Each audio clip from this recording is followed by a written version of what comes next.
Hello, everyone. Welcome and thank you for joining us for CPJ's sixth annual Juvenile Justice Convening, Engaging Communities for Juvenile Reentry, holistically supporting justice-involved youth after detention. We're very excited to have you with us today. As everyone joins, we invite you to share in the chat your name, organization, and where you're joining us from, just so that we can get to know each other a little bit better. And it's so wonderful to see where everyone is from. My name is Rosalind Niemeyer. I am the Family and Caregiving Policy Associate here at CPJ. If you're not as familiar with the Center for Public Justice, we are a nonpartisan Christian civic education and public policy organization based in the DC area. Our mission is to serve God by equipping citizens, developing leaders, and shaping policy to advance justice for the transformation of public life. Before we get started, I'd like to take just a brief moment to lead us in prayer. This was written by Carrie Mars and is a prayer for justice. Please pray with me. God, you've shown us what is good, to act justly and do what is fair to others. You've sent your Son to provide peace and the bond of true fellowship. Open our eyes to the needs of others, of all the different types of people in this world. Lead us out of our comfort zones so that we can bless and build bonds with people who are both familiar and different from us. Lead us in respectful service towards one another, treating each other as brothers and sisters. May we be instruments in your hands as you bring your kingdom of justice and peace. May we spread your goodness and bring many to join us in living close to you in your glory and love. Amen. So CPJ first entered into the world of juvenile justice reform 10 years ago when our CEO, Stephanie Summers, along with Katie Thompson and Michael Gearson, published a book called Unleashing Opportunity: Why Escaping Poverty Requires a Shared Vision of Justice, in which they explore 5 key issues that disproportionately affect low-income families. One of those key issues is juvenile justice. And if you haven't read that book, highly recommend. These convenings each year focus on a specific aspect of juvenile justice reform and how faith communities can and should care for justice-involved youth and their families in collaboration with the nonprofit service providers, government agencies, policymakers, and advocates that work in this space. In the past, we've looked specifically at diversion programs, credible messenger mentoring, probation reform, the importance of partnering with parents in every step of the way, and more. This year, we're turning our focus to the quality of care and support that youth receive once they've already become involved in the justice system and are now returning to their communities. In the past 25 years, the number of youth confined in facilities as a result of juvenile or criminal legal system involvement has dropped by over 70% to about 31,900. And as of the last one-day census done by the Office of Juvenile Justice and Delinquency Prevention. While it's certainly encouraging to hear a statistic like a 70% reduction in what that means for diversion work, rates of youth incarceration in the US are still extremely high compared to international standards.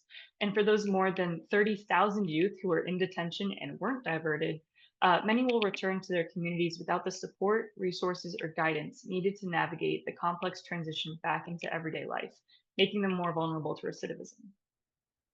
Communities, family members, the nonprofit organizations, and houses of worship all play a vital role in filling the gaps left by the juvenile justice system and offering the kind of wraparound support that empowers youth to heal, grow, and thrive. The agenda for this convening today will be broken up into 3 main parts. First, we'll have a panel moderated by my colleague, Mary Lauren, that highlights models of effective reentry support and cross-sector collaboration, along with a brief time for some Q&A. Then Diego Garcia will join me to discuss his experience with reentry and share his insights into what really works and what we can do better. Lastly, we'll end with our other panel, Restoring Connection, the role of community, family, and faith in youth reentry, as well as some time after that panel as well for Q&A before we end. For either of the panels, you can feel free to submit your questions as they come to you at any point via the Q&A feature in the webinar, and we'll do our best to get through as many as possible. So let's jump right into our first panel, Creating Success Together. I'd like to take a second to introduce our moderator and my colleague, Mary Lauren Beasy. Mary Lauren is a research associate at the Center for Public Justice, working specifically on juvenile justice, while she's participating in the Capitol's Fellow Program. She's a recent graduate of Duke University with a degree in psychology and public policy. She's passionate about the intersection of children's mental health and public policy and hopes to one day work in the field of clinical psychology. I am very grateful to have her on our juvenile justice team and to have her moderating today. Thank you so much, Rosalind, for the introduction, and thank you again to everyone for joining us this afternoon. I'm delighted to moderate our first panel titled Creating Success Together, Community-Based Reentry for Justice-Involved Youth. I also have the privilege of introducing our panelists for this panel. So first up is Anthony Crossan. Anthony is a Boston-based leader, advocate, and creative dedicated to empowering justice-involved youth in their communities through faith-rooted, justice-centered, and educational initiatives. Originally from New Jersey, Anthony has called Boston home since 2000. He serves as Assistant Executive Director at Straight Ahead Ministries, where he oversees reentry workforce programs, vocational pipelines, creative arts initiatives, and regional collaborations serving youth across Massachusetts. He is also a licensed minister through Morning Star Baptist Church. Next is Philip Villon.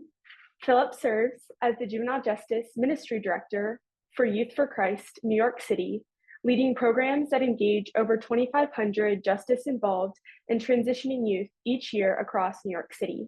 He has helped launch initiatives such as public reading of scripture, the Faith and Works Entrepreneurship Program, Adopt a Hall, and the City Life Ministry Partnership Cohort, which equips local churches to reach unchurched youth.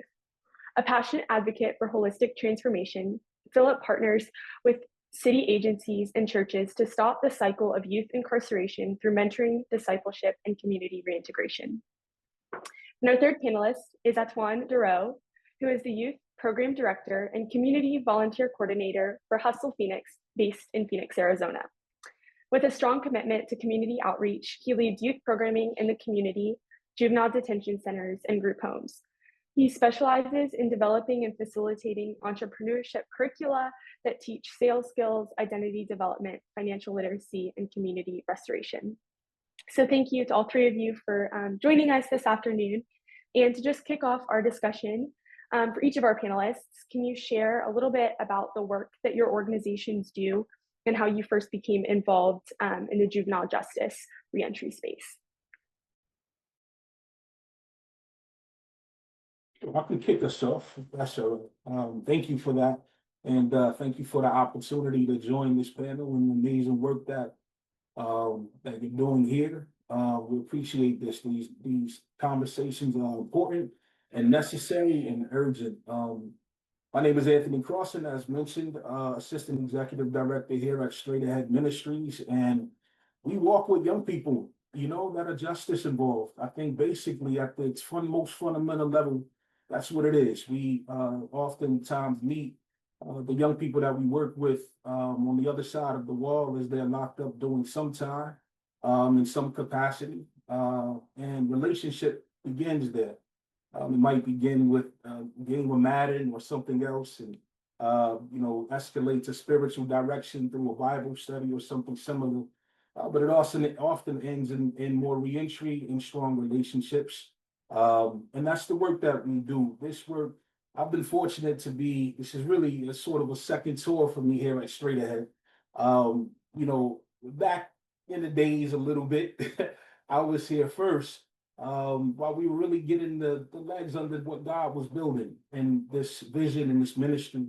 And I was mentored by our executive director now, Jane Schneeberg, who was doing these faith-based discussion groups inside of facilities and really making the word of God relatable and digestible for young people. And I tagged along and I loved it. And one thing led to another and God kept adding to that thing. And I had a number of experiences outside of here. But I think the big deal was to be able to start early in those days to see that relationship matters. And that's my role. I don't want to be too long with it. I don't want to take too much time, but that's sort of the start of it all.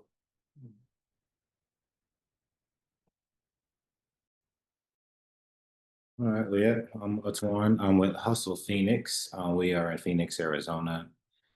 And, Hustle, of course, initially has an adult program where we teach adults about how to start and sustain businesses that, glorify God and serve their neighbor.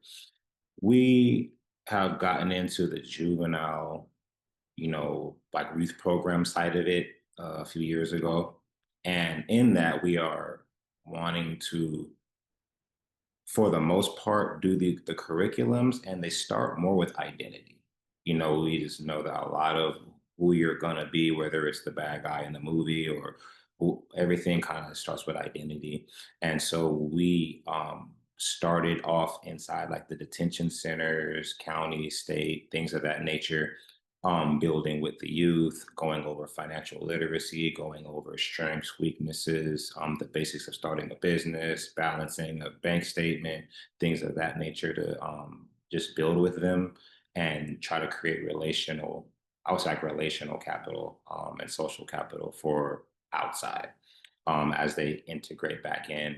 And we have also done work with group homes and just community centers to be able to show them and highlight their strengths and ask them, hey, what are you good at? And a lot of times they kind of freeze up, like, you know what, I don't know. And then it's a level of patience and understanding to be able to work them through that to where, okay, now I do know what I'm good at. Now I have a pathway, to become an entrepreneur, become a business owner, become a great citizen, in general without acting out or misbehaving, which would lead back into detention. So yeah, I would lead the curriculums and facilitating and workshops inside the detention centers and then outside into the extended foster care and different community centers. And so Hustle is definitely wanting to promote restorative hustling, how to be able to give resources to create opportunity so those opportunities can be used to also restore the community.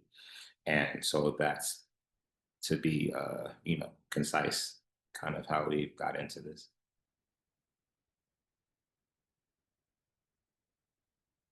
Hey everybody. So my name is Phil Vallone, and really I just want to be like Anthony Antoine.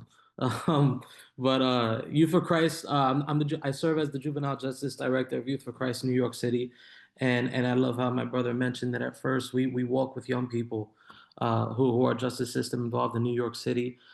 We have multiple facilities that we work in inside New York City. There's Horizon Juvenile Center in the South Bronx, Crossroads Juvenile Center in Brownsville, Brooklyn, and a number of group homes throughout the boroughs of New York City. And we serve young people who are inside so that we can continue relationships with them when they get back home. And that we do everything that we can to connect churches and like-minded organizations to these young people to provide mentoring services, build what we call authentic Christ-sharing relationships with young people so that they have a support system while they're inside, so that we can get to know their stories, get to know their families, so that we can support them outside and create this continuum of care to really plug a hole in recidivism and make sure that they have all the support and resourcing that they need to not just not go back inside, but really live a good life while they're outside and thrive and build futures for themselves. That's the premise of what we do. There's a lot that goes into it. There's a lot of programming. We do similar things, one-on-one mentoring, playing Madden, working out with young people. Sometimes it's a little bit more structured. We're doing Bible studies with young people. We run an entrepreneurship program every summer called Faith and Works, where we teach kids how to build businesses from the ground up so that they can hopefully start those businesses when they go back home with our support so that they can thrive when they get out. So that's the premise of what we do. I'm sure we'll get into a little bit more of the book, but I got into this going into my 8th year serving with YFC NYC. It's been awesome, but the need is still great. I would say even greater 8 years in. Yeah, thank you all so much for just sharing a little bit about your experience and commitment to this work. And you all highlighted the role of relationship building, and I want to circle back to that in a bit. But my next question is sort of policy focused. And so given that juvenile justice policy is largely the purview of states and can even differ on the county level, what would you say are the biggest policy challenges you face in effectively supporting youth throughout the reentry process? And what resources would you also say are the most lacking? I'll hop in here just for the speak, but let us know if there's a certain order you'd like to keep. But it's it's some of the greatest work, and when you're closest to it and so closest to these relationships that everyone here mentioned, you see more, and it gives you a different vantage point the closer you are. Oftentimes, I'm mindful that in John 5, Jesus at the pool of Bethesda stopped for this man with this sickness for 38 years. And he didn't take him to the pool, he spoke to him and he was present with him. And I think to be present with young people amid a lot of the challenges that they face in terms of where I'm going to go to school, or, all of this coordination around vocational training and, my overall development, the gap finding, and what do we do with that? It could be a scary place. A young person said a while ago, that was a part of, sort of our family here. She said, going to lockup at 14 was like being a panda in a lion's den. It was a really interesting picture. She said, I was pretty much saying I was scared. I was terrified about where I was and what to do and what this means for my life. And to walk through that alone, it could be challenging. We have the benefit here at Straight Ahead of being across the Commonwealth of Massachusetts. So every juvenile facility in Massachusetts, Straight Ahead has a presence at. So we have the opportunity with our core team there and our reentry specialists and our leadership there to really support the needs that we find inside the facilities and walk them on the outside. Sometimes capacity is a challenge. Sometimes coordination with young people getting out is a difficulty, because oftentimes they don't. The guy in the John 5 said, "I have no one to help me." He says, "I can't, sir. I have no one to help me." And to find that coordination when you're getting out from the day you're released or while you're in into this place where you find that help can be a difficult path for young people to find alone. So walking with them, I think, is really key, and strong alliances and partnerships with some of the entities that are working with justice involved youth is paramount to the work. We wouldn't be able to do what we're doing now if we didn't have the strong partnership with the Department of Youth Services here in Massachusetts, but also other partners around mental health. And it takes a team, it takes a village, and it doesn't and not everybody in the crowd is for the young person. And I think we need to be aware of that and address that. And I think we address that by building strong partnerships, by, I think, amplifying relationship over referrals. I think referrals come kind of quick. You can do that sometimes. Even that's difficult. But the relationship part really makes it like family, really makes it like home, and it sort of transcends the checkbox method of, where we think they should be at a particular time. It winds, it moves, and I think to move with them and let them know that they're not alone, I think it adds incredible value. So that's what I'll say. I thought to Twan, I know you wanted to say before, maybe I could toss it over there.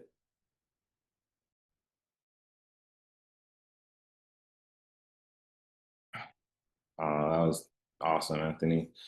Um, I mean, on our end, like I would say, as far as Hustle Phoenix, and what I've seen, I think one of the biggest challenges is somewhat like not the policy itself, but like just like the disconnect between the different agencies and systems. Being that there has to be like a conduit of success. And I feel like, well, from what we've seen, it's like there's different eligibility criteria and things even for this agency or this organization to partner with this or that to create a pathway. And the inconsistency just makes it difficult for like a young person. Like once they're released, there's only so many things. And I do believe that there are many people that want to help, even like how Anthony was saying, there's many people that want to help and walk alongside. But like, of course, policy wise, there are things that may not either align, or there just has to be some talks into like how to get this to connect to this brick with this brick and this brick, so you actually have a bridge a youth can walk over without slipping through the crack. And so you have like probation, workforce development, and mentorship, and all these things, and they, to a degree, are not connected closely as it may even be being portrayed. And so, like the youth kind of fall into those cracks, and it can be more like, I guess, risk management and like supervision more than like opportunities, for the youth. And so when we look at pathways, employment, a lot of the youth, they get released as teens and nearly don't really qualify for work a lot of times, or workforce things, because they're like ages 18. So if you get released, you're probably gonna hang back out, and so that's where mentorship and curriculums can come into, and as Anthony was saying, walking alongside of them for that period. And by the time they turn 18, they have a clear pathway. They have already like, this is what I want to do. This is the kind of vision for my life, identity I have. And this is how also I can lead my circle of influence. A lot of the youth that get released, they are the friend that just did some time. So now they have a lot of influence. And so but if they're poured into and allowed to be poured into through cohesiveness between agencies and organizations working together to allow more mentorship, more partnering, I believe that can actually have some more sustainability. So it's like the alignment process. I'm not probably not just funding or all these things, but between like, I don't know, DCS, workforce, probation, parole, everybody has their own different processes, different criteria. If somebody from DCS wants to refer a youth here or there, there's like the criteria and check boxes. And I think just them successfully reentering and having a clear path, mentorship is key, which is, of course, the things that we've seen and done. We've done it. We've seen youth start businesses fresh out of incarceration, successfully hiring employees as a teenager. And we've seen that's kind of what it took. And that's, I would say, most of my answer.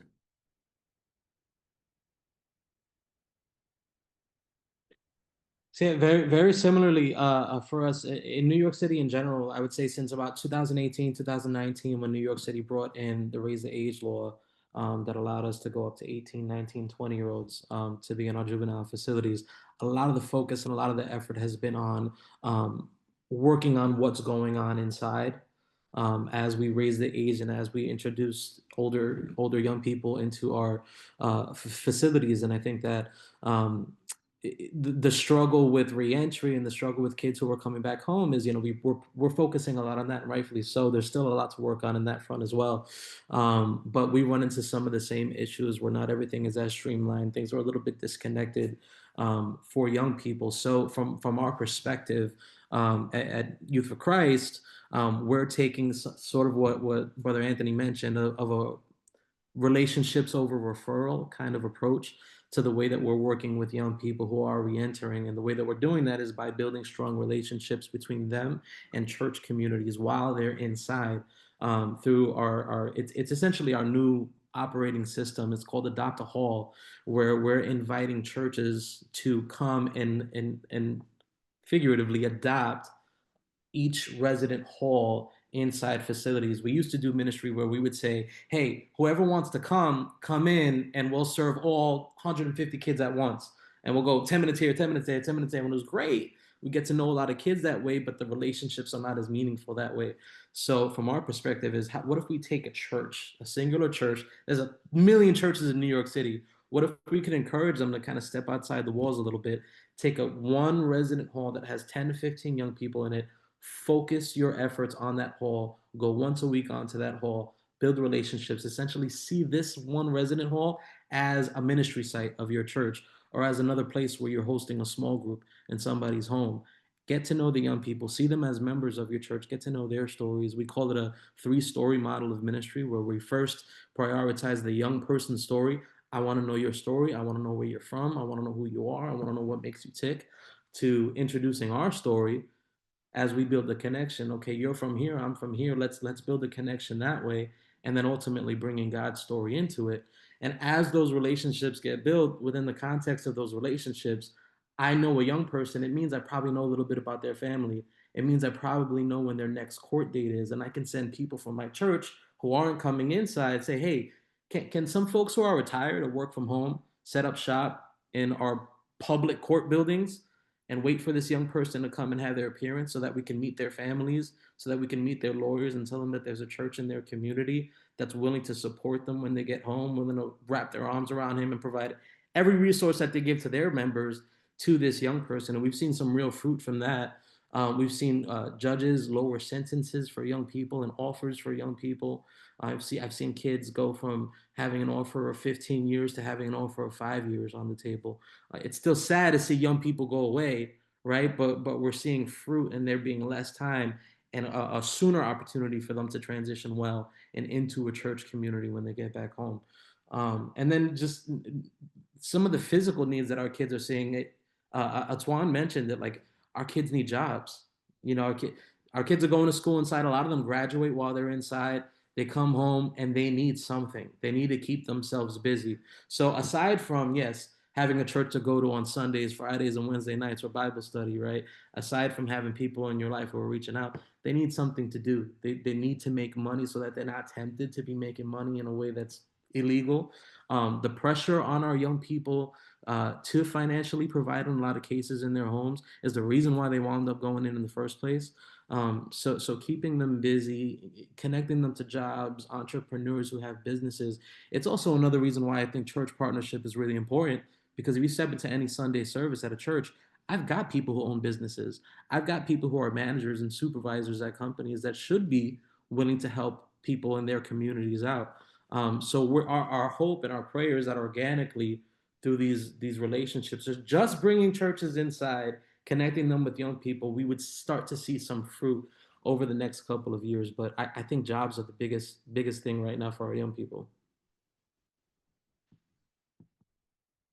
Yeah, thank you all for kind of describing a little bit of the policy landscape in each of the cities where you are, and just, the importance of like collaborating with other organizations and forming relationships is kind of one of the key facilitators of a successful reentry. And so my next question is specifically for Anthony and Atwan, and then the next question will be specifically for you, Phil. So for Anthony and Atwan, as you both kind of indicated, like wraparound support is critical to empowering and supporting youth exiting the justice system. And so what, from your experience, does it practically look like for organizations to kind of achieve this holistic support and partner with organizations across sectors? Yeah, that's a great question. I think, I think wraparound services are key, and what it means fundamentally is addressing the needs that the young person has that's around them, and may be different than what you originally thought, right? It could be one thing, it could be court advocacy, it could also be, family engagement at a different level. It could be vocational instruction and placement, which is a very key predictor, as Philip mentioned. It's also mental health support. It's also just somebody to connect with on a Friday night, or a program to close the educational gaps that one might have, or the other social gaps they have, or to realize some potential. But I think for when you know a little different, right? When you have the benefit of a lens toward God's ability to bless the work that you do in a different way and reach young people, then I think those wraparound services look different. It says that we consider the whole person, and we don't stop at some of the check boxes being complete. The reality is the relationship makes it sticky. It says that I don't have just 10 people to connect with around my needs. I have someone to walk with. And I think if there's one word that we amplify, it's relationship. It's that wraparound service that's really key. It's saying that, you know, we care about the individual. In that same passage we looked at earlier, Jesus said, "Would you like to get well?" He approaches him with the question, "Would you like to get well?" He doesn't say, "You need this, you need to walk, you need legs, you need this miracle, let's get you to the pool." He says, "What do you want? Would you like to get well? And what does wellness look like for you?" That word wellness means to be put back in rhythm, you know. And so some of our young people have some of these challenges before they found their rhythm, and they don't know what that looks like to get back on track. It's up to us. It's a great opportunity to wrap around them with the supports to find out what that rhythm looks like and how to get there. And that may not be, you know, it may not be what's popular. It may not be what we could articulate so well on an outcome report, but it's the stuff that really matters. And I think that's the point. It's considering what you report on, but it's considering the needs of the relationship and addressing barriers for young people to see that in themselves. And really for them to walk, not for you to do everything for them to be able to have the power to walk for themselves and us being alongside them until they get there. So.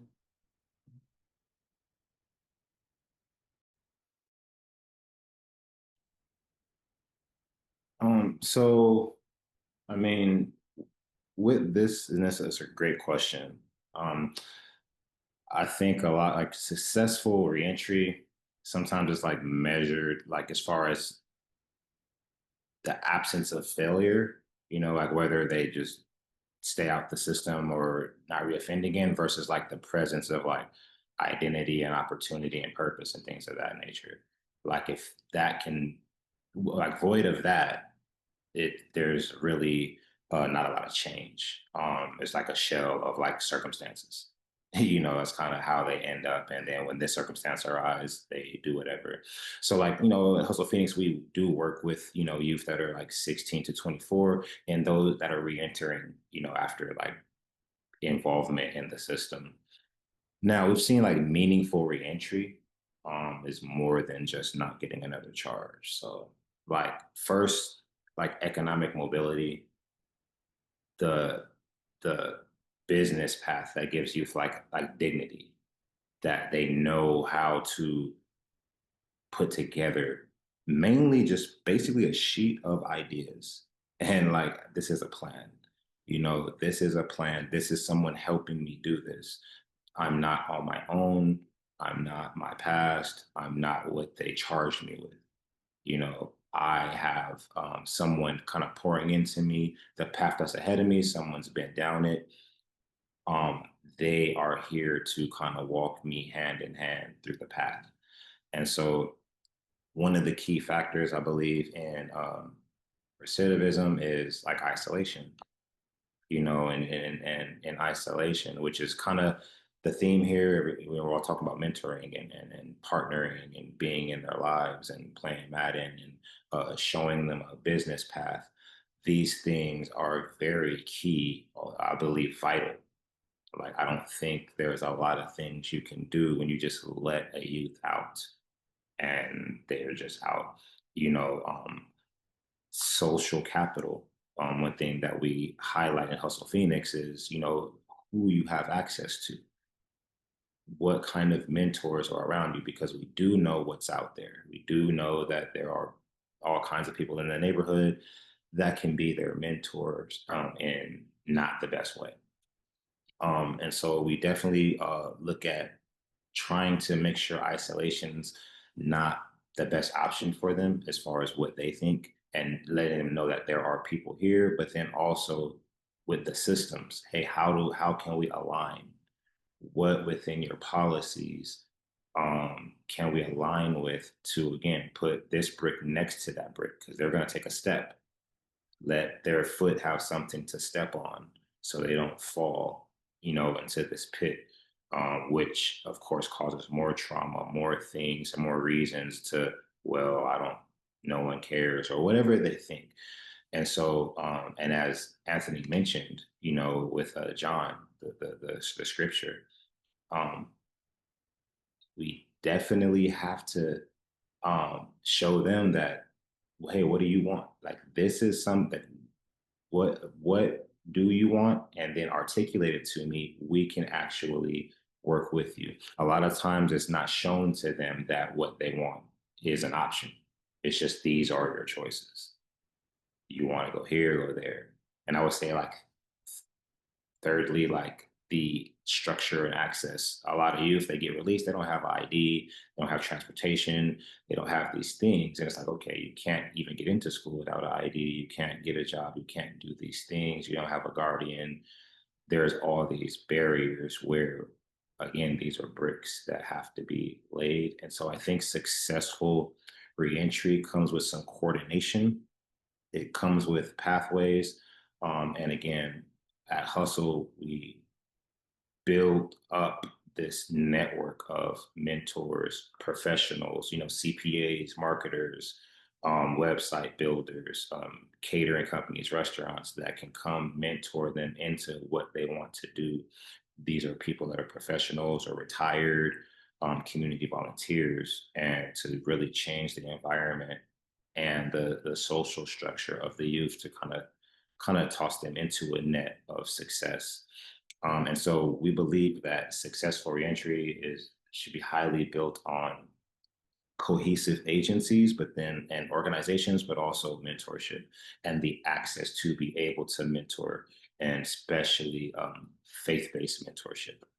As we've been kind of alluding to, identity and purpose really shape the identity or the pathway of where the youth are going.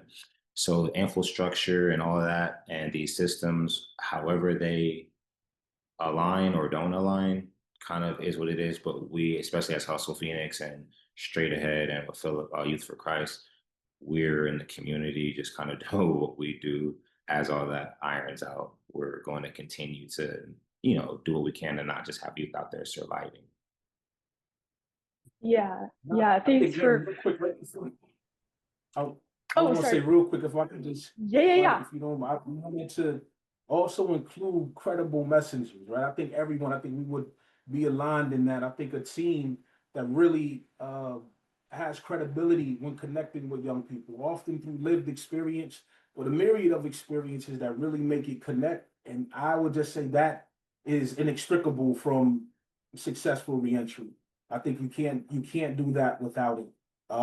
And and also I think just having others come back and be able to connect. Later, you'll hear from Diego, which is amazing exemplar of what we're talking about. And so I just wanted to shout that out. But thank you for that. Yeah. Thanks for jumping in, and thanks for just describing a little bit of kind of your models of change and how you really go about like practically facilitating reentry. And so our last question before we transition to Q&A is specifically for Phil. And given your experience in leading faith-based initiatives in juvenile justice settings, what is some advice that you would give to faith-based leaders and organizations who want to engage with juvenile justice, reentry, and ministry? So like, what are maybe some practical ways that they could get involved?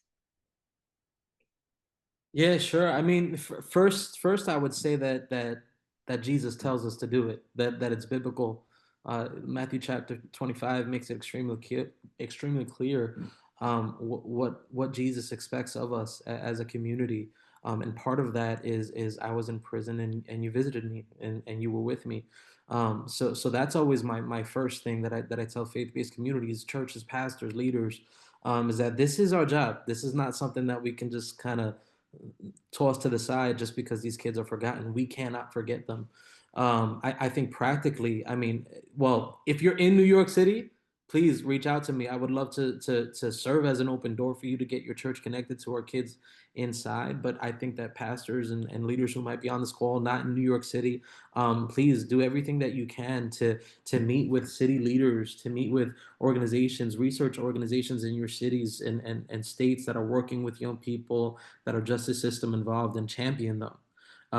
It first set an expectation in your church communities and your congregations that our mission is outward. It's not within the walls of the church. We have to step out. We have to be in these spaces, in these dark spaces, and connect with with leaders, with organizations, with city leadership, to do everything that you can to be inside with these young people.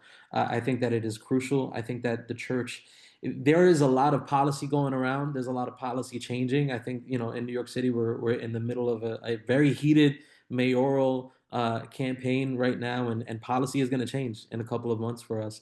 I think regardless of the change in policies, I really truly do think that the church is the answer to a lot of our city's issues beyond juvenile justice. But I think especially in this space, I think that it's needed. So I would encourage you to do it. I would encourage you to connect with people. If you want to reach out to me and you're not in New York City, I'd be happy to connect with you and point you to other Youth for Christ chapters that are doing this in their cities.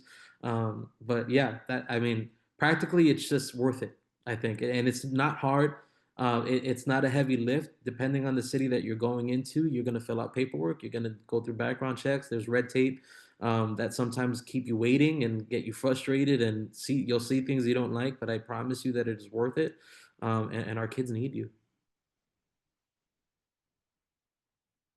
Yeah, thanks for just sharing kind of some practical ways that faith-based leaders can get involved. And so now, as we transition to the audience Q&A, thank you all for submitting questions. We have around maybe just under 10 minutes, so we'll try to get through as many questions. But the first one that I wanted to ask, Anthony, you mentioned something about not everyone being for the youth. And so how would you say advocates and community members can counter narratives that aren't for the youth? I think there was also another question about, seeing kids or seeing juvenile justice is going up through like 18 to 24 years and kind of the idea of emerging adulthood. And so, how can advocates maybe counter harmful narratives surrounding justice-involved youth? Yeah, I think that's a great question. I think being able to be present, I think, with them as they kind of figure that out, but to help to navigate also. I think being able to navigate that world is incredible. So the more resources you have, the more partnerships, alliances, I think it makes a world of difference for people. But yeah, I mean, the man in John 5, he was healed of whether it was paralysis, blindness, lameness, one of them. But the minute he's healed, they're talking about he did it on the Sabbath. But it's interesting because he does it on the Sabbath, which takes the attention away from the man that he just healed, that would have been bombarded otherwise. And it's interesting that sometimes we absorb those blows. We step in the gap and take those conversations that they may not be position to have at times. Maybe it's with the court system and letting them know that we can vouch for our ability to support this young person. Maybe it's, doing something or meeting a young person at 7:30 at night who just had a traumatic situation and they need someone to talk to, and it's after hours. Being flexible for that and having a group of resources, because we all can't do it. But I think that the barriers that young people face, I think we're kidding ourselves if we think that they're just education, that it's just vocational instruction, that it's only mental health, and it's a myriad that spans beyond that. There's family and not having a way to do online training because we can't afford Wi-Fi. There's we can't eat right now. SNAP benefits are being cut, and I don't even know how to go to work or make more money. We have to, I think, being in that space to sort of identify, recognize, and be aware with young people as they identify some of these barriers. I think we could offer some supports in a way that could be really helpful. And building relationships with the people that they have a stigma against, that they might think that some of, we could testify that so many across Massachusetts within Department of Youth Services leadership love these young people and want to see great things happen for them. Right. And so building those relationships, I think, creates opportunities that young people wouldn't have otherwise. And that's standing in the gap. And that's not just when it's convenient, but we're standing in when it matters most to them. And I think that's what it is.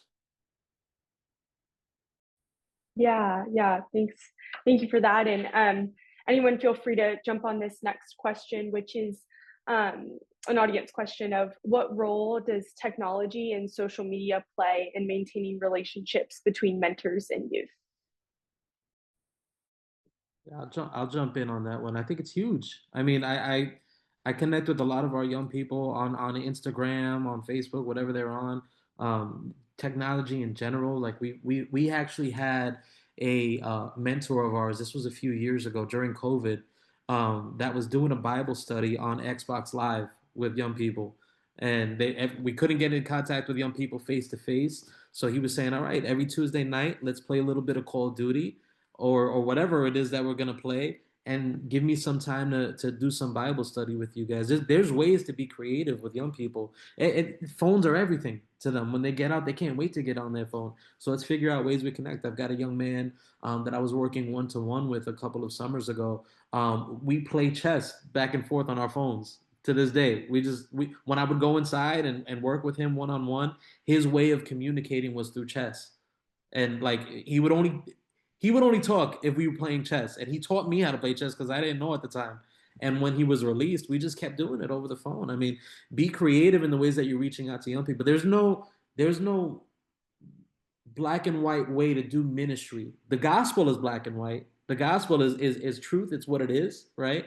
But the ways that we engage young people and build relationships with them, we can be as creative as we can. So I would say I would tap into that, tap into creativity. There are far more creative people than I am, but I think that social media, I think that technology is really crucial to working with young people nowadays.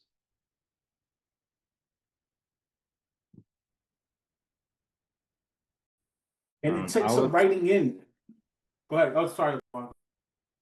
oh yeah, I would just piggyback off of that. I believe it's very necessary. That's kind of where they are. A lot of them are, scrolling and scrolling, and whether it's building with them or even making like I make like content or memes or something, but more, I guess like proverbs, like posing thought, like, hey, like this is kind of where your mind may be. Have you thought about this or whatever? And you get the fire emojis and oh wow, there's just ways like, okay, this is not some classroom or something. I don't care, but there's ways to still get them to interact. And so one of the ways that I've done, just even like my personal social medias, is I really kind of confront ideologies or thought patterns that I believe that they may have. And I get different engagement, but yeah, a lot of youth that I know in the that may be like in the street or whatever they're doing or having going down the wrong path. It still shows me you still have humanity in you. You still have some sort of idea of what logic is, and I pray that, you just give the people that want to pour into you the opportunity, because I do know what's on social media is influencing them heavily. Whereas I work with youth, I see what they're doodling on at the back of their papers, what rapper names and what lyrics and stuff like that is very evident and unarguable about what's influencing them in a lot of areas. And so it's about like countering those things with something else. Hey, don't listen to that, but listen to this. Not just don't listen to that. Okay, well, what do I do? I have just more free time to get into trouble. So I believe social media, whether you're engaging with them or creating like modern type of content with your organization, hey, these are our professional things, or positions, or quote of the day, but then here's some funny meme, but it's really still like, hey, don't you think doing this is silly? Hey, that is kind of silly. Why do I do that? That's one thing that could land them back locked up. But through just media, there's ways to engage them and do pretty much like the Book of Proverbs. It weighs out the wise and the fool. And after you read it, you're like, you know what? I don't want to be the fool. I want to take responsibility to not act like this. This doesn't look good. I'm glad this was painted out for me in a way that I can understand. Because most youth, they act off of impulse. I don't believe a lot of them make decisions. they are actually just doing impulsive behaviors, and because they never was shown, hey, this is right, this is wrong, or this is wise, this is foolish. But that's pretty much, I think social media is a great tool. Yeah, I think you all beautifully highlighted kind of the importance of having like overarching kind of guiding frameworks, but then also the importance of like tailoring and like finding like what's going to individually work for a particular youth. Well, unfortunately, in the interest of time, I think that will wrap up our panel. As our comms team has mentioned in the chat, for our attendees, if you want to connect with these panelists after, you can reach out to the comms email that's in the chat. And just wanted to thank Anthony, Philip, and Atuan again for joining us and just for sharing your insights and experience. So with that, I will turn it back over to Rosalind. Yeah, thank you, Mary Lauren, Philip, Antoine, and Anthony, and thank you to everyone who submitted questions. I'm sorry we can't get through all of them just with logistical restraints, but we'll try to follow up on as many as possible. We are going to keep moving right along into the next portion of the convening. I'd like to welcome Diego Garcia to join me for our next spotlight interview session. We're going to drop the link to our speaker bios in the chat again, but I'll just introduce him briefly and then let him share more. Diego is a passionate young professional from the Chicago area. His journey reflects a deep commitment to growth, transformation, and service. After facing challenges early in life and spending several years in the Illinois Department of Juvenile Justice, Diego has turned his experience into motivation for change. While incarcerated, he completed high school, began college courses, and even took the real estate licensing course, earning his license soon after his release. Today, Diego works for a research organization and as a realtor. Active in his church and connected to a strong network of positive influences, he focuses on helping others, especially young adults who have faced similar struggles, find stability, purpose, and opportunity. Diego, thank you so much for joining us today. For our first question, I wonder if you might share a little bit about your experience with reentry and the Straight Ahead Ministry and what you found most helpful in your own time. Yeah, so a little bit about my reentry. When I got locked up when I was 16, right? So I was 16. I did a little over 4 years, and coming home was tough, because I was 16 when I went in, so I was young. I didn't know about being an adult, and I came home an adult.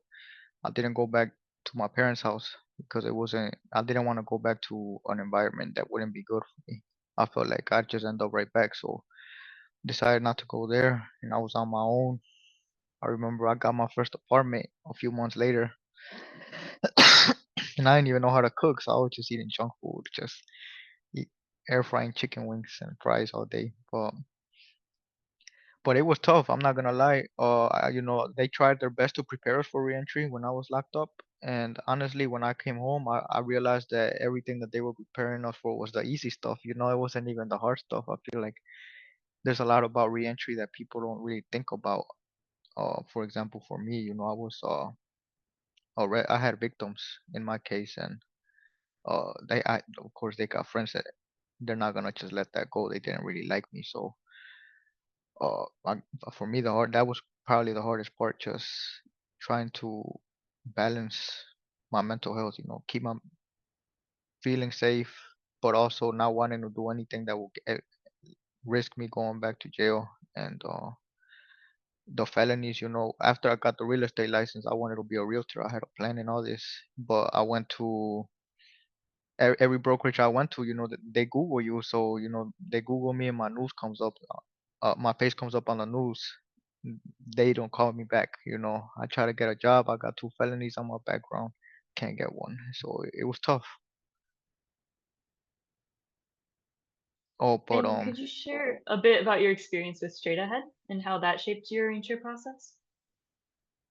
yeah, so straight ahead, I came into contact with them because when I was locked up, there was a lot of volunteers, and there was some that I got along with very well. And one day, one of them reached out to me on Facebook, uh, going back to that social media, how they were just talking about that. They just reached out to me and told me about a leadership program. They said that they feel like I had some potential in leadership from the time or interactions when I was locked up. So I said, yeah, I'll do it. It was a 9-month program, and I went through it. I learned a lot about servant leadership. I learned about biblical principles about leadership and things like that, and application. Most importantly, because I've been to a lot of Bible studies in the past where they don't talk about application, and it's just kind of annoying to me. I don't get it. I wouldn't understand them. So it was something different for me because I was learning something I could apply.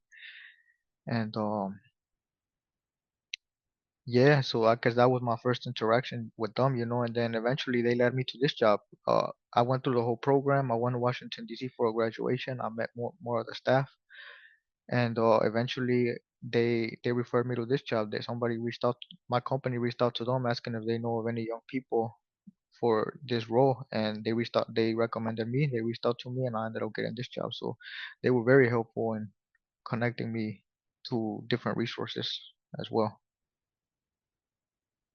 Yeah, absolutely. I want to pull a bit on that thread of the practical application that you found missing in the Bible studies you'd attended.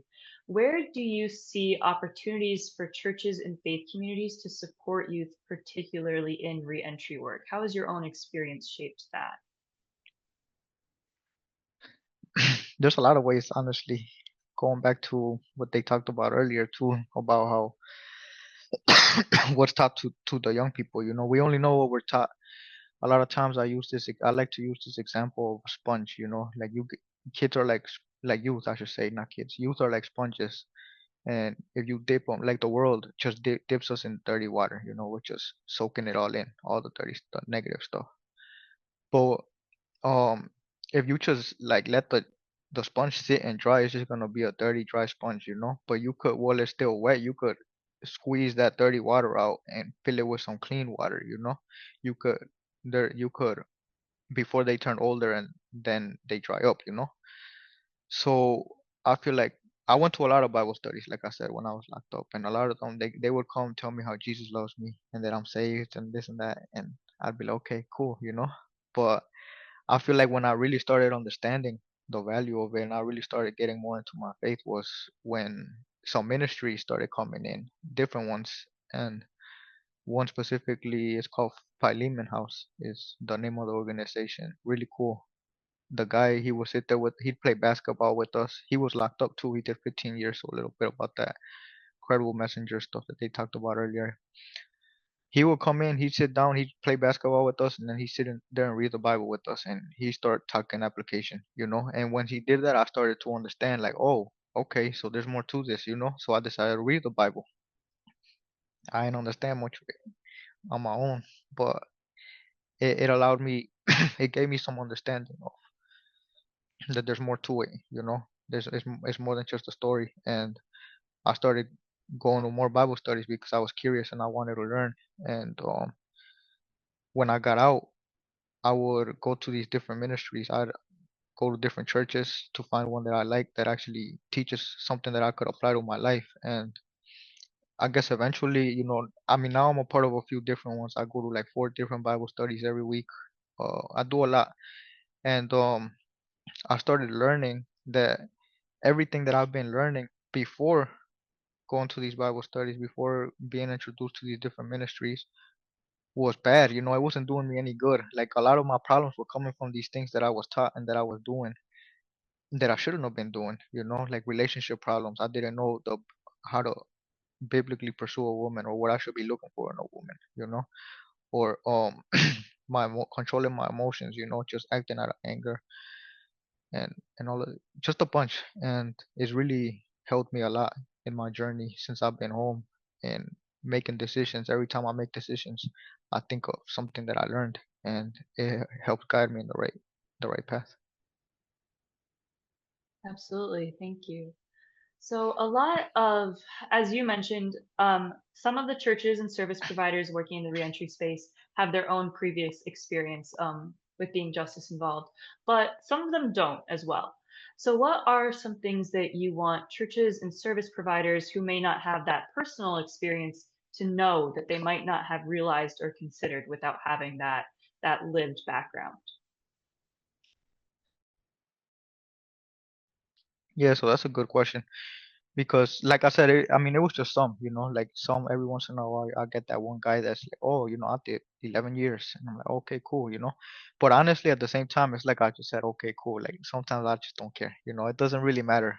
Honestly, I feel like a lot of young people when they hear somebody say, hey, I was just like you when you were young, I was locked up, this and that, they're just like, bro, you're a goofy now, like they don't really care. Like in fact, it doesn't help sometimes. Like they won't take you serious just because they think that you think that you're like them, but you don't really understand them. So they're gonna think like, okay, but that was a long time ago. You don't understand what I'm going through now. So I feel like just because someone doesn't have that lived experience doesn't really isn't really that important. I feel like at the end of the day, I feel like what helped me the most was that feeling of community. I have a bunch of church friends, a bunch of different people from different organizations that I hang out with regularly. I got with one group of friends.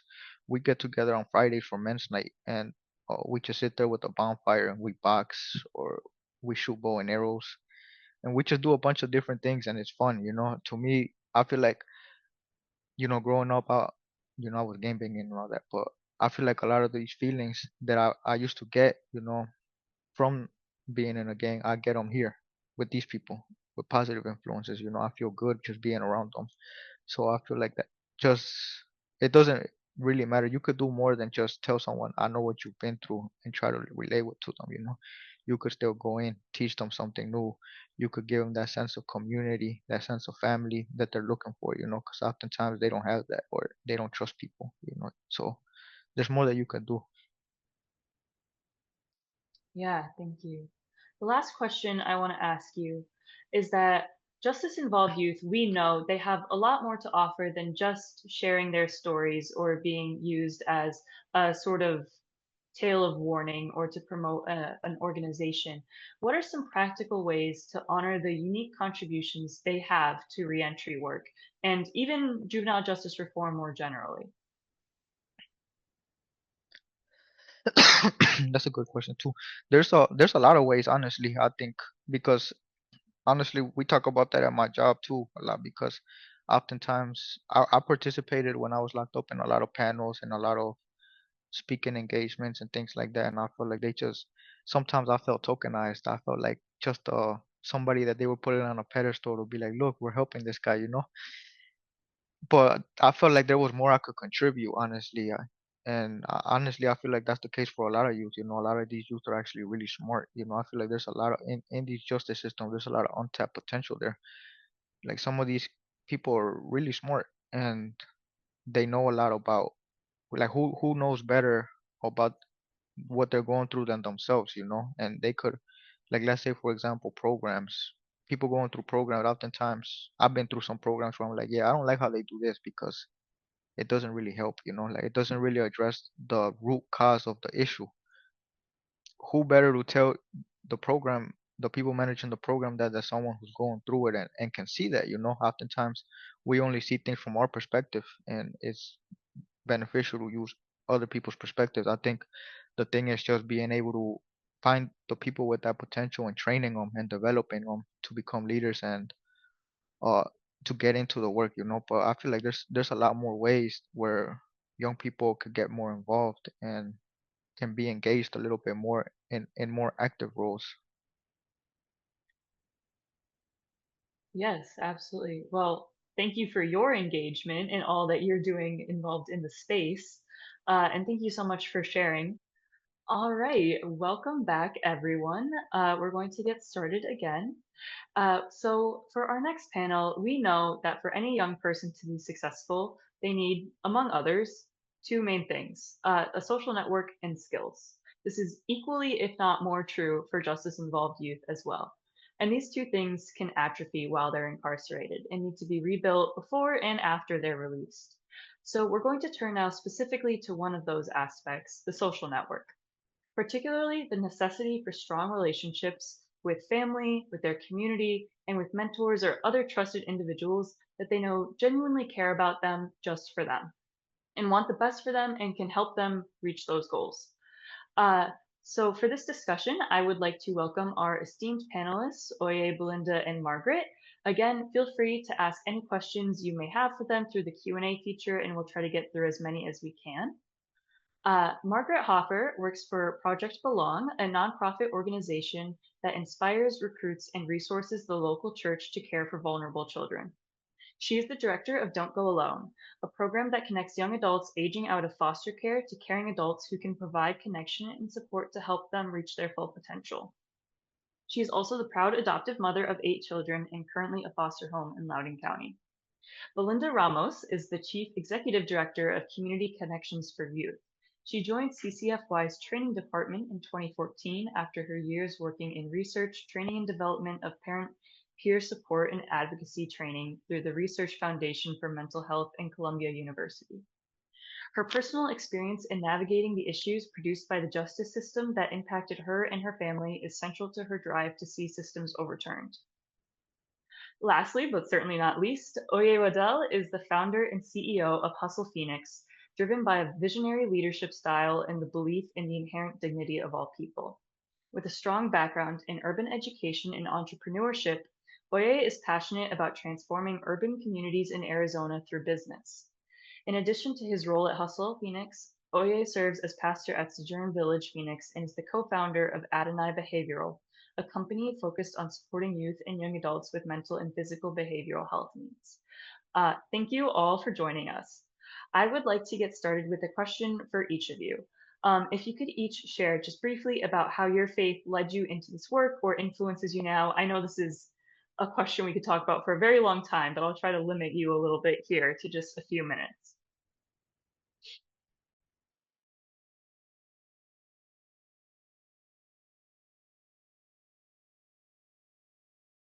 Good morning, everyone. I can start, or good morning. I'm on the West Coast, and so it is morning here. So, good morning, everyone. My name's Oye, like Rosalind shared. And so the question is sharing briefly how our work influences our faith influences our work. It's really in our name. And so I think growing up in South Los Angeles, I've seen a lot of my friends die or either also be incarcerated because of illegal drug sales. And so um, I became a Christian later in college. And really, I had struggled, honestly, because I had this passion for business.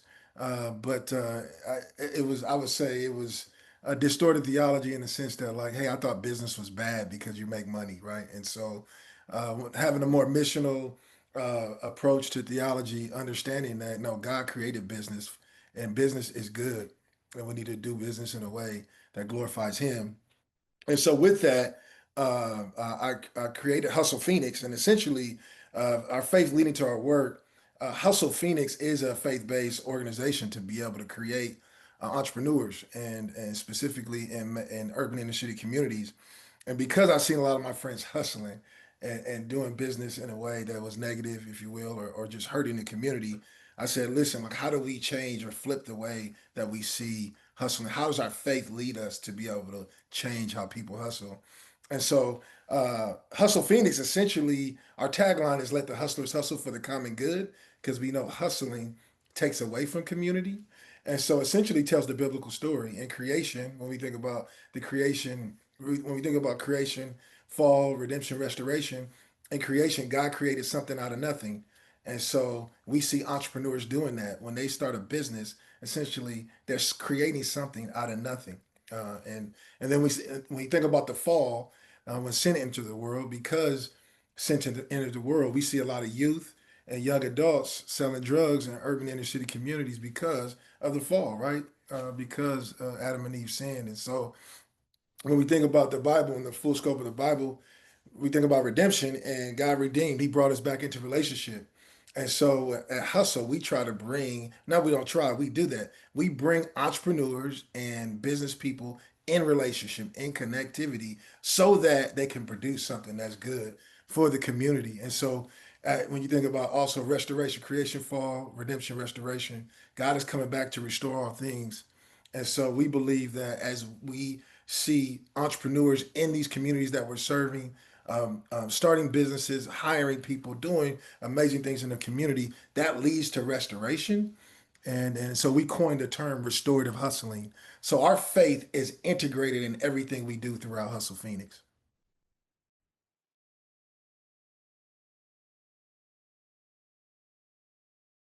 That was it. I was done. I'll jump in because that's so amazing. And I think that when I hear this, how your faith provides the drive, that is like this paradigm that you have first before these efforts are born, right? Like where are you coming from when you think about like the gospel, Jesus' story? So, for me personally, I joined, Community Connections for Youth about 11 years ago, and I didn't imagine becoming the executive director. Our founder, we were in Austria, God really gave him a vision of watching the story of Moses and being, sent downriver, and him being representative of children being sent away. And so, watching in New York State just by the droves, young people being sent upstate, as far away as possible from their homes, from, the system set up to make sure that they would get trapped.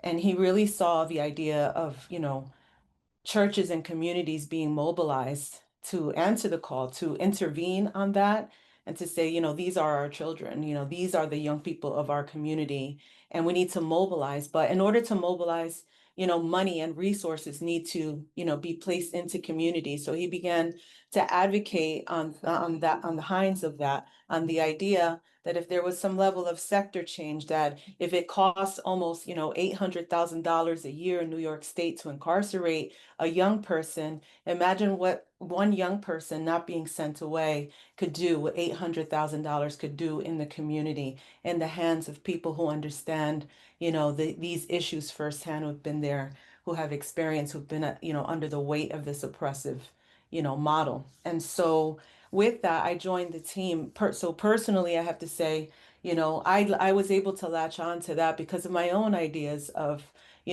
this story of Jesus who, in every way became like the most oppressed groups that we discuss, in our world, right? That out of all things, God's going to come into the world as a man. He would choose to be, somebody who had to flee his home country. He was somebody, that had to work and was somebody that was among the poor and was somebody that was hated and died a criminal's death.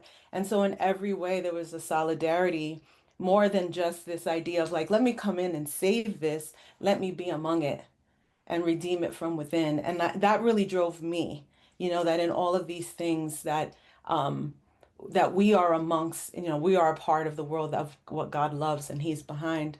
And so when I think about church, I grew up in church, a girl in a Pentecostal church in upstate New York.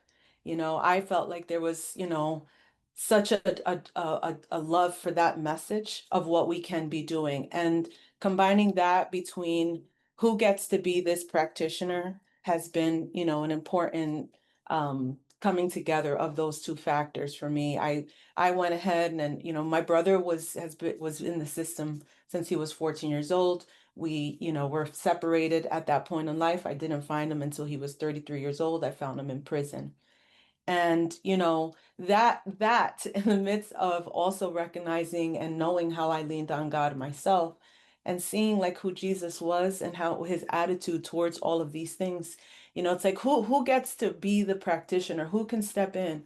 I think about community and I think about the role my church played in my life as an orphan and as a girl separated from her family.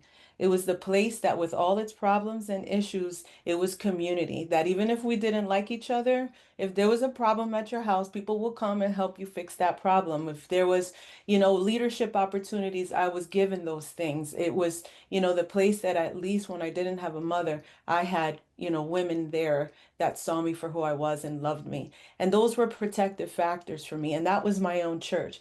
And, so when I think about, the work that having a network of community support can do to keep you your feet on the ground, and that being one of the most critical things that any young person can have, that's really, what Community Connections is about. And so we continue to do that work, in the South Bronx specifically, which is, one of the hardest hit when it comes to juvenile justice. I know Philip, they do work in the detention facility, right in our backyard. The resources are there and the churches are there. Just like there are Starbucks and Dunkin' Donuts, there's churches on every corner in New York City.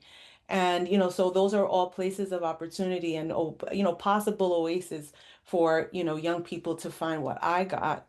And so we're all about building around that network of support so that they're building relationship more than just with us.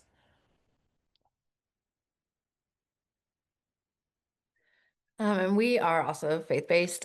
We work to equip and engage the local church in the work of foster care. And one of those areas is working with youth who've aged out of foster care. There's a pretty high correlation between foster care and the justice system. 83% of young men who age out of foster care will be incarcerated. For me, I personally could not do this work without my faith. And in doing this work, and we have 180 young adults that we are currently working with in our mentor program who are connected to people from our local church. And reminding the mentors that the promises in the Bible are to us, but they're also to the young adults that they're doing life with. The verse that God is working all things for our good and his glory.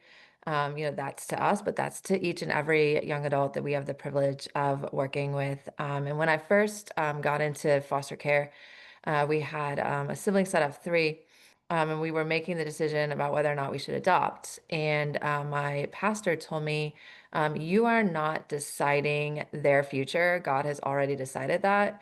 You are deciding whether or not you want to be a part of it.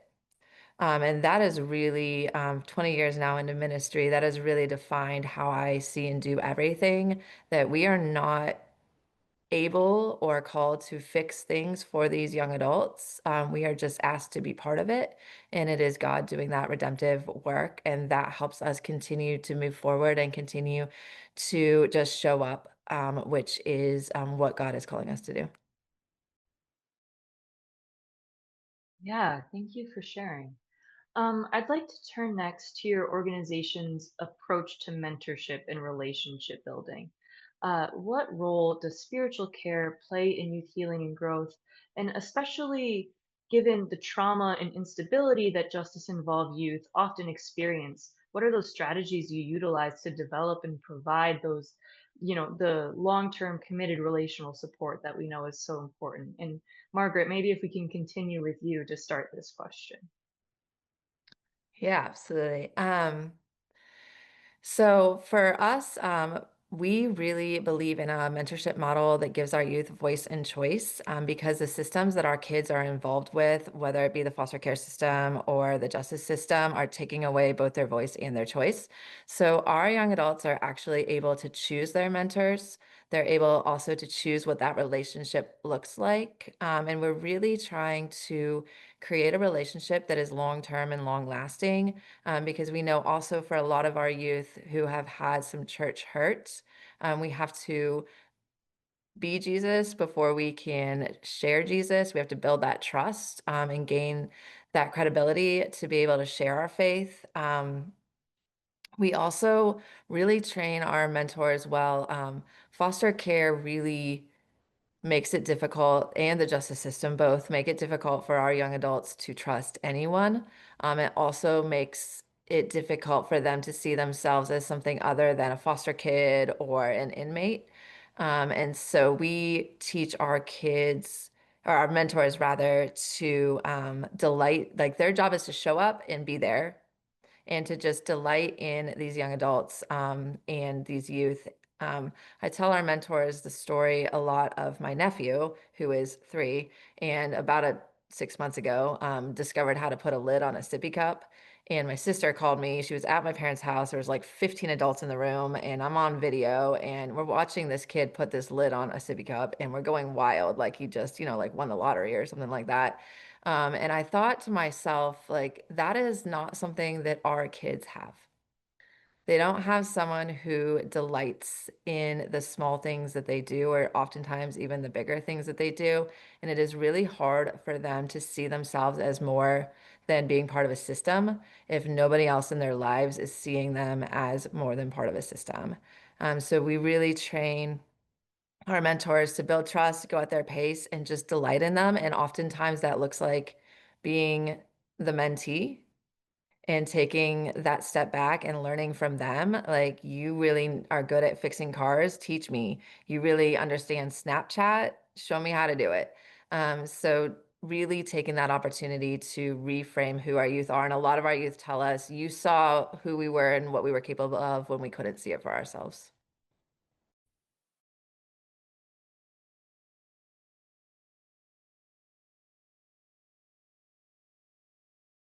I don't know if anyone else would like to jump in on that one. Yeah, I can. I can. Thank you, Rosalind, for that question.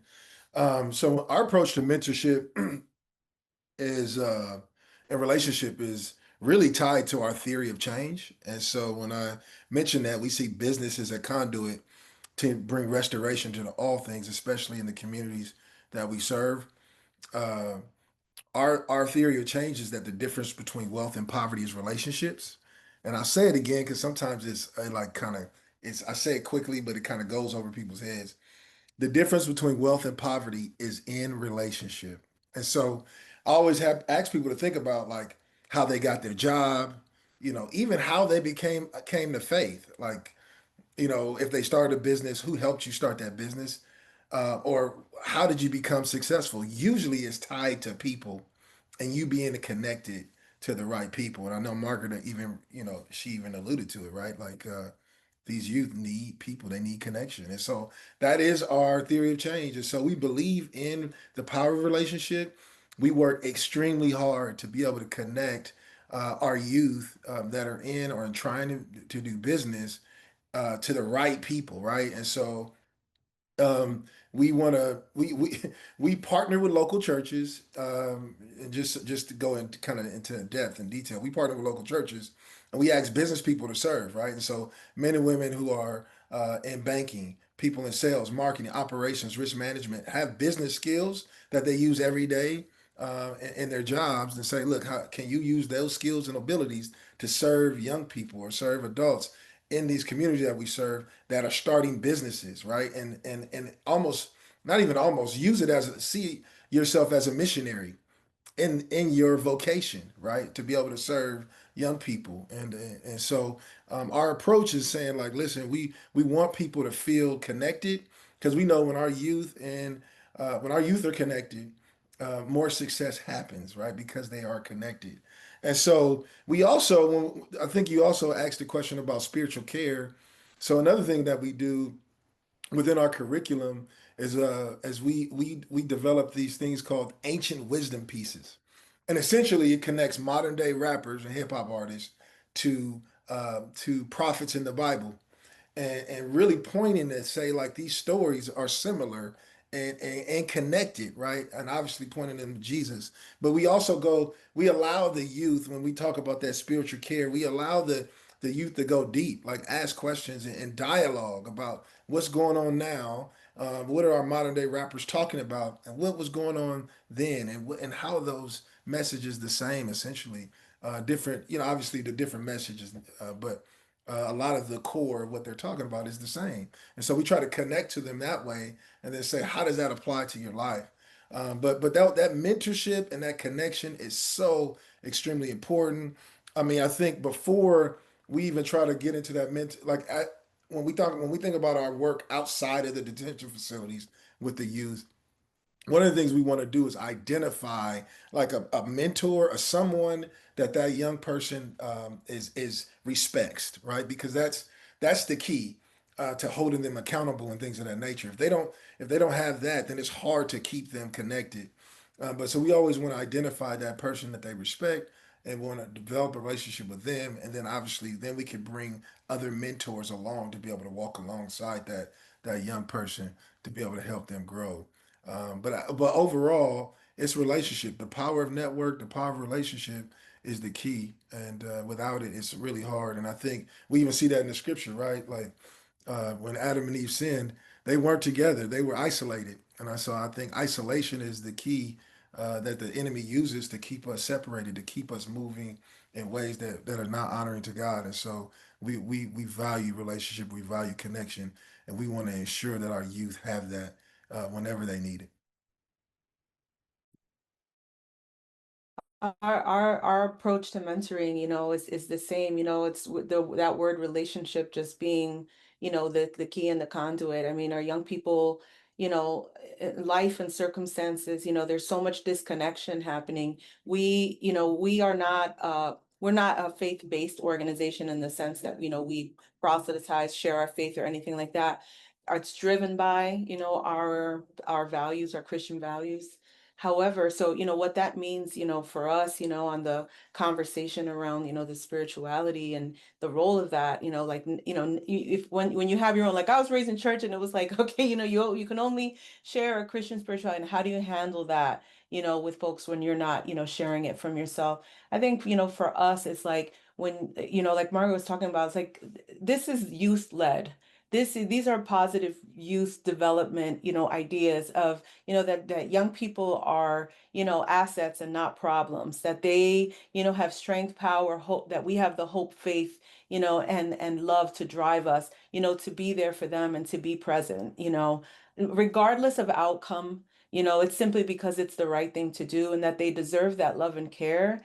And, at our organization, we focus on mobilizing people who have been impacted, either they've been former participants of ours who are now supporting, whether that's their parents or the young people themselves, but first and foremost is really just showing, a deep care and a deep interest and fighting for them. So, our introduction to young people happens often within probation or within the courthouse. And so, they may, their initial entrance and that referral, may come to us. And even in how we're showing up, if you're going to be in the setting, you end up, you blend into the setting. Like, how do you stand out and say, like, all of these people are looking to find something wrong with you, but we're actually here in your corner. And not only that, but we are you. Like, we've been on the other side of this. We're going to talk to you different, and we're going to show up for you differently. And so, when you have this, do whatever it takes idea, when young people and parents see that you're over there, because a lot of times, there's so much stigma that's happening at so many levels. And it's not just, from the outside in, it's also within your own family. People in churches right now are sitting right now that have children that are justice involved and won't tell anybody because there's so much stigma. And if this place can't hold you, then what do you have, right? And so we understand that there is a lot. We just don't get your trust simply because we're from this community, or we've been there and done that. We get that over a series of steps of showing you that we are available, that we will be there for you. And if you push back, we'll respect that. And if you pull us in, we'll do that too. That goes a long way. And I think at a certain point, mentoring begins to happen. I don't think it's just, something that happens on the attack. We're trying to make sure that we're in a space that we can advocate before, a court, before a judge, with prosecutors, whoever those are, wherever we have influence and however we can use our own credibility as an organization. We do those things first. If you invite us, we'll go to your house. And I think what's been really critical for us is just also, like, the parents, having other parents that can support them as well. And a lot of our success has been because of that conduit. That when a young person is ready, sure, they can begin the mentoring process with us, but the parents are being mentored as well. The system is so scary, confusing, and meant to confuse you, in order to gain a level of compliance, to make the job easier. Parents don't know that, they may be told their rights, but they don't know how to use those rights. They don't know what to say. And it takes somebody who's been there, done that, to do that. And I think there's that coaching. So we have parent coaches, and some of them are on this, so hi to y'all. But we have coaches there to say, like, hey, pulling parents aside, or like, let me talk to you through this. I know that probation officer, I know that judge, I know this person, and I know that person, and we have, that credibility. And so I think that, our approach is that. And I think on the spirituality end for that is really around helping young people just discover and come back to who they are. Some kids have been raised in churches and been raised in faith, and sometimes that's what they're looking for again. And so with our community connections, we're able to point them to the folks that are, doing work, or who want to be connected, or want to support them through their church. But some young people may want another path. The important thing for us is to understand that we are not God and that God is God, and at any point, if he wants to make himself known in any kind of way, that will happen. But my role right now is to be there, is to be the very presence of God, and just as quiet as that can be, but as present as that can be, that goes a long way in advocating and getting in front of the problem for parents and for young people who are system impacted. Thank you. Excuse me. For this next question, I'd like to start with you, Oye. In your work, what are the building blocks to creating strong relationships and trust with returning youth, both for mentors in the program, but also for family and community members? What have you found works and what doesn't? Yeah, that's a good question. And I think when we think about youth and family, and when we approach that, um, I say mutuality is the first thing, right? I think one of the things when we recruit mentors and try to connect them and try to build those strong relationships with the youth and members family, um, that mutuality is so important because one of the things that we've tried to press back against is when we have mentors, they say like, listen, I'm coming to help you.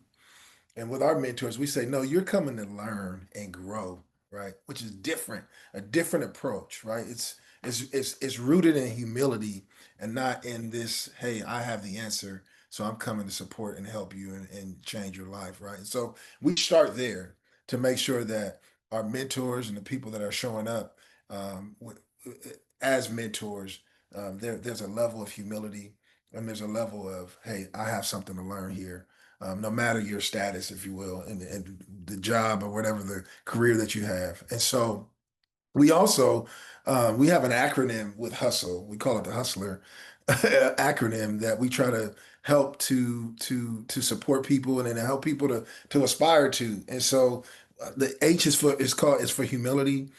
U is for being unstoppable. S is serve. T is being team, right? So we can't do this without team. We can't serve the youth. We can't. We have to be working with. We have to be working with probation officers. They talked about credible messengers. We have to be working with the mentors within our community and the youth. I mean, all of this needs to come together for us to do it well. Being a learner, right? The L in hustle is being a learner. So we always want our mentors. We want to be able to build relationship with family, but also constantly be learning. Like what's new? What are the youth? What are they interested in? That's a learning opportunity to be able to connect. And then being entrepreneurial, a lot of times when we put things on paper and say, "Hey, we're going to serve the youth this way," uh, keep building relationships. Sometimes the youth are like, that just doesn't work, right? We got to be always entrepreneurial and being willing to change and adjust. And last thing is being restorative. And so in that, we want to, it's tough sometimes. I'm not going to say it's easy. It is tough, especially with the youth that are coming out and transitioning. But we work hard to try to build those relationships, build those connections, and have that mutuality where the mentors connecting with family, we all operate in a posture of humility to be able to serve well. Yeah, thank you. Next, I want to build on that a little bit and go to Belinda. I wonder if you might speak a bit specifically about how communities and families can be mobilized to welcome youth back with dignity and support. One of the main programs that I was talking about, the parent support program, was born through community mobilization. There has to be a couple of things to, I think when you think of like a city, like a city like New York City, like it's huge. And, when you want to create a movement, you have to do it. And so, in mass. And so I don't want to make that the litmus test, because I think a lot of people are trying to do work in places that don't represent New York City en masse. And some of our work has, we've been partners with other, when I came on as when we were doing capacity building work, there were other places that kind of wanted to figure out, how to step in, how do we get people to make change. And I think there's system cooperation and relationships, and there are, these big picture things happening. And we were able to take advantage of a time and place where there was a lot of reform happening and people willing to listen. But I think the power of creating listening is really, really like a very important first place to start. And a lot of people kind of like shy away from that because it sounds like a lot of complaining and it sounds like a lot of, venting. But yes, people feel a lot of things and have a lot of fears and a lot of concerns, and nobody is listening. And so I think that, when we first started the parent support program, there was listening sessions from parents saying like, this is what we need, this is what we want. This is what's going on. Even before they got into the this is what we want, this is what's going on. And there was a system that became responsive. But what I want to say is that there are people and there are groups moving things forward that can be, others can be brought into the fold to make that voice louder. It's really communities that really have much more power than, than they are led to believe that they do in order to create that change. I think that, when I think of in smaller settings, like the role of, even if you have an audience of people, that you want to create solutions around, it's really inviting folks to the table to create. I don't think you can come in completely as an outsider on that. I think there are, there are people and folks out there who train on organizing, who can help you do from small campaigns to larger ones, and attached to larger movements, and that don't have to feel like there's some kind of political move, but there are suggestions and solutions that communities put forth that often don't have like endorsement, that don't have, excuse me, the backing of churches and of places to say like, this is not a political sign-on, but it is an act of support that this and this group would like to attempt this and this approach, and we stand behind it, or we're being a partner, to that. We just applied for a grant with the state, and what are we doing? We're collecting letters from other partners and saying, this is how we are prepared to support this effort. When you're very disconnected from those efforts, or if you're not in the spaces to learn about what's going on, what happens is that you're kind of siloed and not, and trying to do work that a lot of other people are doing, and you're feeling weakened in doing it because you don't have the critical mass. But then, this other group is also starving for the joining of that. And so I'm just sharing, from our vantage point, how I've seen mobilization, really create change. Right now, from beginning of those listening sessions to now, there are 5 city-funded programs in New York City that are parent support programs sitting in courts right now, supporting parents who have children that have been impacted by the system. They're advocating for them, supporting them. And that all came from just folks and people bringing the folks in to speak on these issues and to speak on these things and make those demands and ask for what they're asking for. And it's a longer, beautiful story that I won't get into, but I just want to, say that is, often I think in churches, there's a desire, for people to figure out what to do. I think a lot of times people ask and want to do models. Oh, you'll hear, we'll come on webinars and be really inspired by the work of others and how they have creatively, figured out a path for mentorship or figured out a path for support. But I think the key takeaway to me that there is not a model, there's just space for creating a model, and that everyone that I've heard speak right now, it's like everybody is making room for people to create instead of trying to own that oneself. Like I hear that, with Youth for Christ, I hear that with Oye. it's you have the creativity, you have the tools. And in Acts 2, it talks about all the believers coming together and everybody brought their resources, right? And it's like you can't create out of what you don't have, but you can create out of the skill sets, the knowledge, and that of what you have and the people that are there to discuss these issues. So being able to identify and know what's going on in your local, whatever it is, whatever community you sit in, that is that first mission field, and find out what's going on. How many young people are incarcerated? How many people are getting support on the front end when they're getting arrested? How many kids are being arrested? What supports are there? And where can we as a group, and what do we have to offer as a group? I tell you one thing, a letter, if from a letter to court advocacy to a program to state advocacy, it could grow, it could grow. But from wherever you start, if it comes from the people and creative, you don't even know what you can tap into. The stuff that none of us here on this call has ever done can be accomplished when you really just start to think for yourselves, but also inform yourself so you know where to sit, where to put that peg. Thank you. Obviously, this is a topic we can talk about for a really long time, and I want to be mindful of the time constraints we have, but I also want to get this last question in for you, Margaret. We heard from Belinda about family and community support, but you work with a lot of young people who have aged out of the foster care system. So how can we support youth who may not have those family community ties or may not have safe or healthy family community ties to come back to? Yeah, as I mentioned, unfortunately, there's a pretty high correlation between foster care and the justice system. There aren't great statistics on it, but it's estimated that as many as 1 in 4 people who are justice involved have been in foster care. Um, and so the statistic of 83% of young adults who age out of foster care, young men who age out of foster care will be incarcerated. That actually goes down to about 5% when they're matched with a long-term mentor. So there's a lot of research, I mean, just the Bible tells us that what makes a difference is having that healthy connection who believes in you. Um, Belonging is something that we all seek and want. And for our kiddos who have been in foster care, especially those who will age out of the foster care system, if they don't have that belonging in a healthy way, they're going to seek it out. And that can often lead to a path that causes them to be justice involved. Um, we get a lot of our kids come to us are justice involved, and oftentimes when they're incarcerated, either in the juvenile detention center or in the adult detention center, we continue to stay involved with them. We continue to communicate with them. When they get family visits, it's their mentor that shows up or one of our staff members. We communicate with them through the jail communication systems.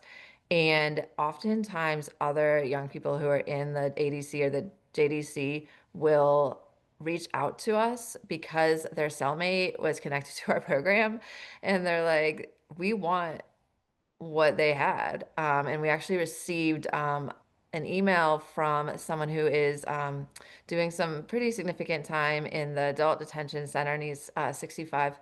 And what we see a lot with our kiddos from foster care is it becomes a cycle. They get out and they go back in. They get out, they go back in, and they are justice involved for the majority of their life.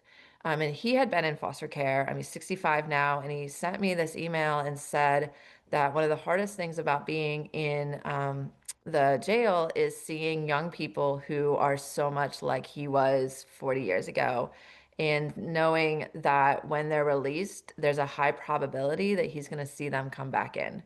And one of our youth was his cellmate a few months ago, and he said that for the first time, seeing the way that we continue to be involved, the way that we continue to both show love but also accountability while he was inside the jail, he felt like this was a young person who was going to get out and stay out.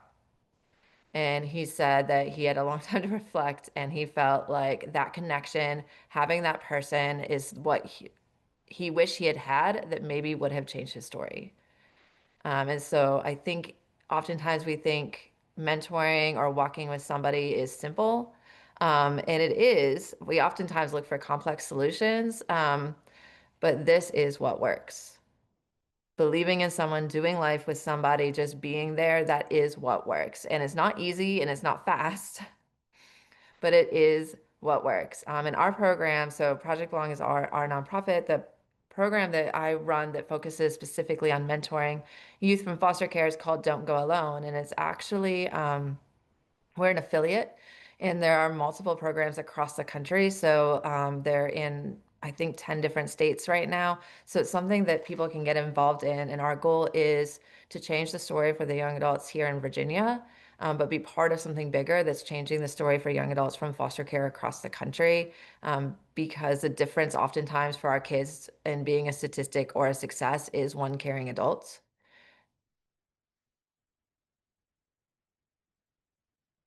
Yeah, absolutely. Now we're going to transition into our final time of Q&A. We're running a little bit short on time, but I think we have time to get one question in quickly. I wonder if you might each go around briefly uh, and I'm so sorry, uh, as and share as has been apparent throughout our discussions today, the work you do can be filled with a lot of heaviness, and there's a lot that feels like it's filled with struggle. I'm wondering if you could go around briefly and share about a moment or interaction in your work recently that has encouraged you. I know we're short on time, Rosalind, so I'll be quick, 30 seconds.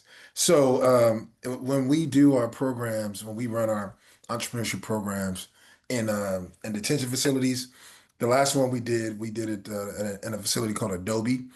And so the youth get 2 minutes to talk about, after we finish the program, the youth get 2 minutes to talk about their business and talk about it in front of their POs. Their family comes. You know, sometimes they have their friends come, and they all are in this one building, and they get to talk on stage about their business and pitch their business to the community. Extremely powerful because all of the youth, all of their businesses are connected to their pain. And right, you think about pain to purpose. And so most of the businesses that they talk about that they want to start when they get out are all connected to things that they have went through.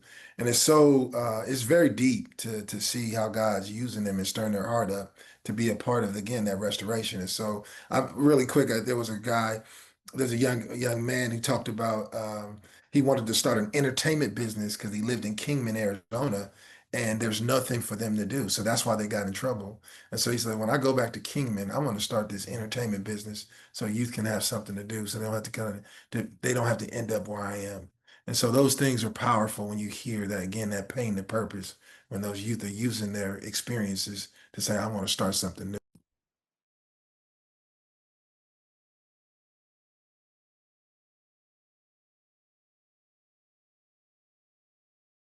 I can share next.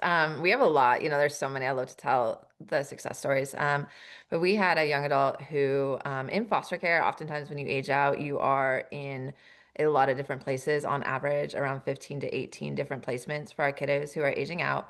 And this particular young adult had been in 19 different placements by the time he was 18, and then left foster care and ended up becoming incarcerated. He had a really difficult time, has a really difficult time trusting, and had really been wanting mentorship, wanting connection, but also at the same time really nervous about it. 19 different placements is a lot of rejection.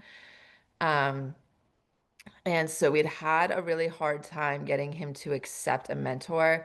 And he actually, we'd sent him multiple options. He had turned them all down, and he had said yes to somebody, and then 2 days later became incarcerated.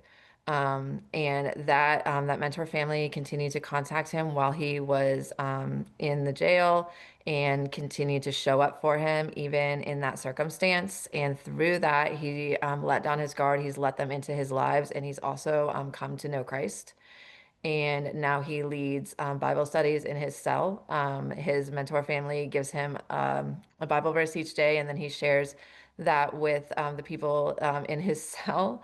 And this is a kid that didn't trust anybody and didn't think that he had any value. And God has used his incarceration in his story. And that is what God does. And has also used this mentor family in that healing process for him. And what it took for him to understand that he was worthy and lovable was for him to be incarcerated and for them to not give up in that really difficult circumstance.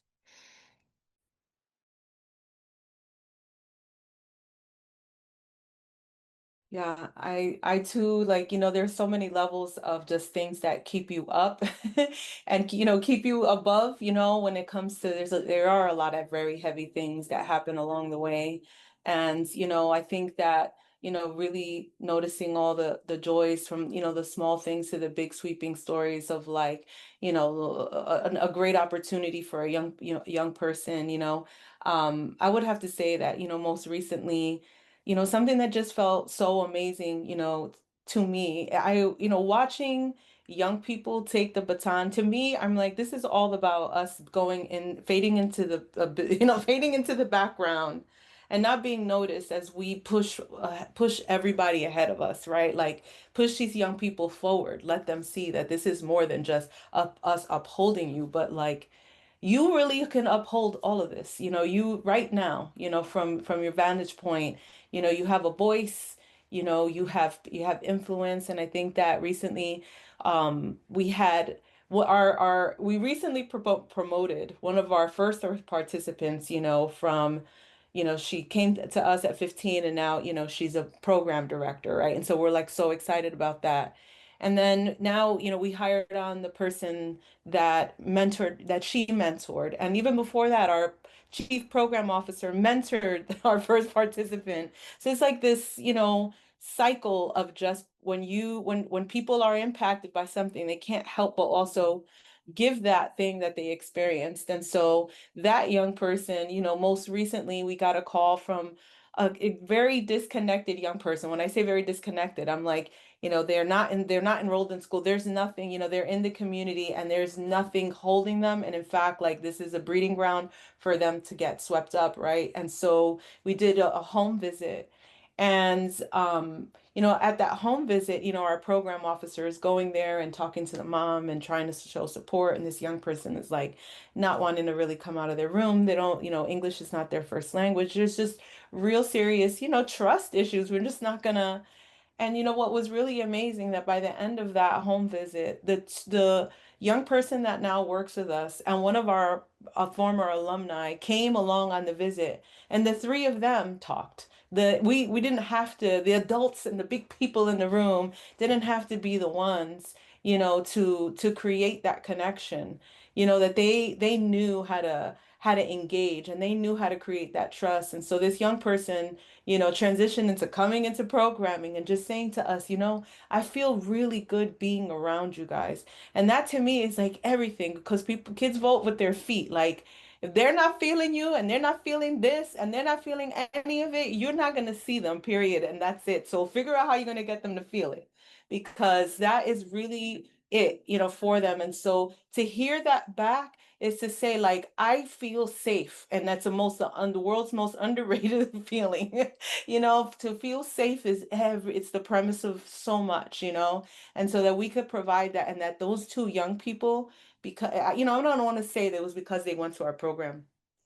It's because they got what a lot of young people in the spaces that we're talking about, they were able to experience people to have to be committed to them and to love them and to show up regardless of, even if we get pushback, regardless of like what we get out of it, we're going to be there. It's an unconditional belief and a drive to say, like, we see you for who you are, not what you've done or what anybody says about you. It goes a long way. And that they were able to translate that really was a very exciting feeling for me, because I think, I really see, I think young people are amazing. They're funny, they're creative, they are honest, and to be able to, for that to lead the charge, I think that purifies us, as adults who get, as the young man put it, dry sponges that we can't learn and we can't change, they do that for us. So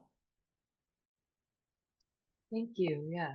And thank you to our whole panel for sharing your just wonderful insights. And thank you to everyone who asked questions in the chat. As we wrap up today, we're going to be putting just a couple reflection questions into the chat for you all to think about as you move forward and go on with your day. We invite you to answer these questions privately to yourselves, or if you're so inclined, to share it in the chat or shoot us an email. We always love to hear people's responses. We're also going to be putting in the chat the link to sign up for CPJ's newsletters. as well as a link to a toolkit that CPJ developed in partnership with Belinda's organization, CCFY, Reimagining Youth Justice, How Faith-Based Leaders Can Get Involved. This is an excellent resource for anyone considering entering into the juvenile justice advocacy space, and I encourage you all to check it out. Thank you to everyone who attended and submitted questions. We really appreciate you taking 2 hours out of your day to talk about youth reentry with us. I hope this has been a fruitful opportunity to learn more and engage with this topic. I know I have learned so much from our wonderful panelists here. And another big thank you again to them, as well as to my co-moderator, Mary Lauren, the CPJ comms team who makes all of this possible, and the whole staff at CPJ. I'd also like to extend a special thank you and shout out to our funding partner, the Annie E. Casey Foundation, without whom we wouldn't be able to host these convenings and have these important conversations. So before we end, I am just going to invite Mary Lauren back up to close us out in prayer. Dear God, thank you that we have had the time to talk today to talk about youth reentry and for guiding our discussions. I ask that you bless the work of our panelists and those working in this field, that they may touch the lives of others and bring forth your kingdom. Thank you for their dedication and passion. Please be with them as they continue this work that can be very difficult, but is so worth doing. Please keep them from despair and burnout and let them feel your presence. Thank you for everyone who attended this convening today and all those who made this event possible. We ask that you would be with them and guide their paths forward.